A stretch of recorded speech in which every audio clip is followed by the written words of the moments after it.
নবীর উপরে দুরূদ পড়লে যে কাজ করলে আমার নবী নিজে খুশি হয়, সেই কাজ করলে বর্তমানে একদল আলেম বেজার হয়। আমি আপনাদের কাছে জানতে চাই, আমার নবীরে খুশি করবেন না আলেমরে খুশি করবেন? কথা কয় না। ভাই বেজার হয় হোক, বাবা যেন বেজার হয় না। ভাই বেজার হয় হোক, মা যেন বেজার হয় না। এর মুসলমান বন্ধু সহপাঠী বেজার হয় হোক, কোন শিক্ষক যেন বেজার না হয়। এর দুনিয়ার মধ্যে কে খুশি আর কে বেজার কিচ্ছু যায় আসে না। আমার মৌলা যার উপরে রাজি হয়ে যায়, আমার নবী যার উপরে খুশি হয়ে যায়, তার জীবন হবে এই দুনিয়া থেকেও ধন্য, পরপারেও ধন্য। জোরে জোরে চিল্লা বলা যাবে না, ঠিক কিনা?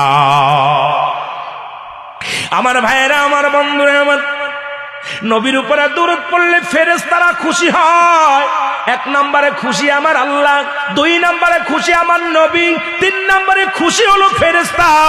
ও মুসলমান শুনে নাও, এবার নবীর উপরে যদি কোনো ব্যক্তি একবার দুরূদ পড়ে, আল্লাহ পাক তার আমলনামায় 10টা নেকি দান করে। জোরে জোরে বলেন মারহাবা। আর একটু জোরে বলেন। নবীর উপরে একবার যদি কোনো ব্যক্তি দুরূদ পড়ে, তার আমলনামায় 10টা নেকি দান করে। নবীর উপরে একবার যদি কোনো ব্যক্তি দুরূদ পড়ে, 10টা গুনাহ তার আল্লাহ চিরতরে মাফ করে দেয়। নবীর উপরে একবার যদি কোনো ব্যক্তি দুরূদ পড়ে, ও মুসলমান শুনে নাও, 10টা পুরস্কার আল্লাহ ইয়াউমাল কিয়ামতের ময়দানে আল্লাহ দান করবে। জোরে জোরে চিল্লায়া বলা যাবে না মারহাবা?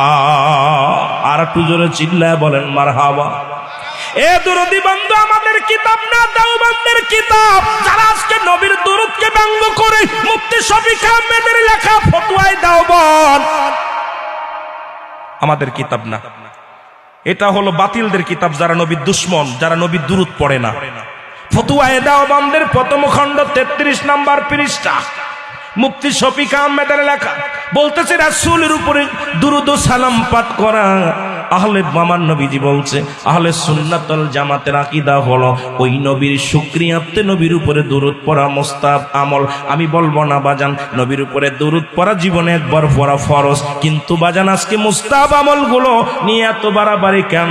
যেখানে বিশ্ব আজকে বিপদমুখী, যেখানে আজকে জাতি বিপদের মুখে, যেখানে আজকে সারা বিশ্ব আজকে বাজান আজকে কষ্টের মধ্যে, সারা বিশ্ব পাপের মধ্যে, নামাজের বিরোধিতা কর, নামাজের পক্ষে কথা বলো, হাদিসের বিপক্ষে কথা বলো। আজকে আমার রাসূলকে নিয়ে এত টানাটানি কেন?